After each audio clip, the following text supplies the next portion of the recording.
বন্ধুরা দেখতে পাচ্ছ আমি এখন রয়েছি এই দীপা মায়ের বাড়িতে। দীপা মায়ের বাড়িতে মানে হাটগোবিন্দপুরে যে দীপা মা রয়েছেন তার এই মন্দির। মায়ের যে মন্দিরটি এটি হচ্ছে তালপাতার মন্দির, তালপাতার ঘর। মা কিন্তু বড় লোকের বাড়িতে যেতে চান না, মা কিন্তু সেই গরিবের ঘরেই আসেন। আর মায়ের যে ভর হয় এটা কিন্তু এই বড় মার স্বপ্নাদেশেই হয়েছে। বড় মা স্বপ্নাদেশে বলেছিল যে তুই আমাকে নিয়ে আয়, আমাকে পুজো কর। কিন্তু দীপা মা বলেছিলেন যে না, আমি পারবো না, আমার সামর্থ্য নেই।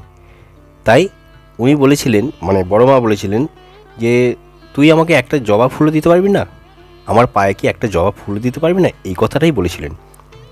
তো তারপরে কিন্তু দীপা মা পাড়ার ক্লাবের ছেলেদেরকে বলে যে মাকে বাড়িতে নিয়ে আসবে, এরকম মায়ে বলেছে। তো সেই ঘটনা তোমরা শুনেছো মায়ের মুখ থেকে, আমার আগেকার ভিডিওতে দেখে নেবে তোমরা। আর এই ভিডিওতে তোমাদেরকে বলবো যে আজকে যে ব্যক্তি মানে এসেছেন এখানে ভরে 1 টাকা দিয়ে ধরতে হয়, 1 টাকা, বেশি নয়। 1 টাকা দিয়ে আপনি আপনার যা জানবেন সমস্যার সমাধান কিন্তু করে দেবেন এই মা। কি করতে হবে না, 1 টাকা দিতে হবে, মায়ের ভর হয়। ভর হওয়ার পরে মা প্রথমে পুজো করেন, পুজো টুজো করার পরে তার ভর হয়। ভর হওয়ার পরে মা কিন্তু মায়ের কাছে 1 টাকা দিয়ে ধরলে পরে যার যেটা সমস্যা থাকে সেটা কিন্তু মা বলে দেন। যদি হয়তো কোনো কিছু হচ্ছে না, কাজ হচ্ছে না, সেটা কিন্তু হয়ে যায়। মানুষের বিশ্বাস, আর সেই বিশ্বাস নিয়ে কিন্তু এখানে দূর দূরান্ত থেকে লোকজন ছুটে আসেন। তো এই জায়গাটা কেউ জানে না, কারণ এখানে তো মা সেরকম বড় লোক নয়। দেখো এখানে যে মাটির ঘর, এই ঘরটাও কিন্তু এই তালপাতার ঘর, আর অ্যাডভেস্টার দিয়ে তোমার এই সাইডে ঘেরা আছে। কিন্তু এই দীপা মা বলছিলেন যে মন্দিরের পাশে যে দেয়ালটা ওটা ফাঁকা ছিল, তা মা ভাবছে ঝড় বৃষ্টির সময় মায়ের তো কষ্ট হবে, তো ওইখানে একটু ঘিরে দিই। কিন্তু সেটাও কিন্তু মা ভাঙা করিয়েছেন।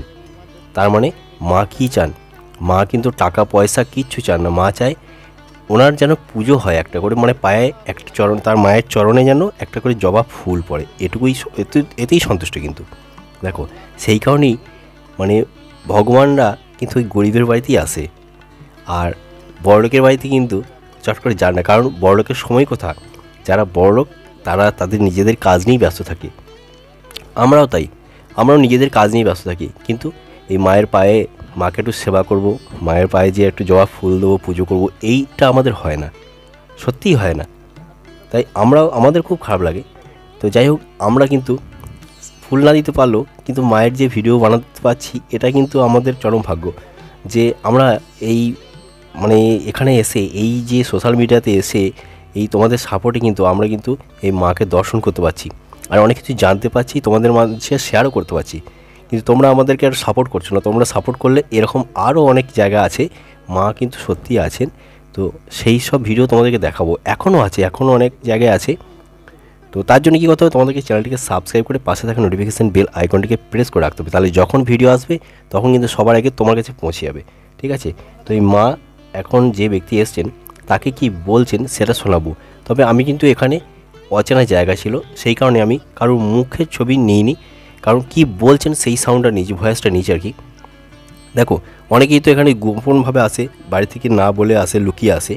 তো সেই কারণে আমার এটা উচিত হবে না, হয়তো তার বাড়ির ফ্যামিলি যদি দেখে সেটা খারাপ লাগবে। তাই আমি বিশেষ করে আমি চেষ্টা করি সেটাকে, সেই মুখটাকে না দেখানোর। ঠাকুর বাড়িতে দেখবে অনেকেই অনেক তার সমস্যা নিয়ে আসেন আর কি। হ্যাঁ, তো তোমরা এটা কমেন্ট করে বলবে যে আমি এটা ঠিক করেছি না ভুল করেছি। কারণ এমনও ব্যক্তি আছে তারা না জানিয়ে বাড়ি থেকে আসে মায়ের কাছে। হ্যাঁ, তো আমি কিন্তু ভয়েসটা নিতে পারবো, কিন্তু আমি সেটা মানে তার মুখটা দেখাচ্ছি না, ঠিক আছে? তো চলো একটু শোনাচ্ছি তোমাদেরকে, শোনো। যদি ভালো লাগে ভিডিওটা অবশ্যই লাইক কমেন্ট ও শেয়ার করে দেবে। আর এই হচ্ছে হাটগোবিন্দপুরের বড় মা। আগেও বলেছি, তোমরা এখানে আসতে হলে কীভাবে আসবে, প্রথমকার যে ভিডিওটা আছে সেটা গিয়ে দেখে নেবে, সেখানে ঠিকানা, ফোন নাম্বার সব দেওয়া আছে ডেসক্রিপশন বক্সে, ঠিক আছে? তো চলো একটু শুনে নাও কী বলছে নিন। হ্যাঁ ঠিক আছে, আমি সন্ধ্যাবেলা পুষ্প নিয়ে গেলে হবে? আমি সন্ধ্যাবেলা দোকানে জল পড়ে নিয়ে বাড়িয়ে করবো, আর দোকানটা কিরম একটু বসে গেছে, দোকানটা ঠিক করে দিতে হবে। সন্ধ্যাবেলা জলটা পড়ে যাবো, পুষ্প নিয়ে যাবো, ঠিক আছে? আমি এখন থাকছি না, মায়ের কাছে রয়েছে, এখন ইয়ে রয়েছে, থাকুন।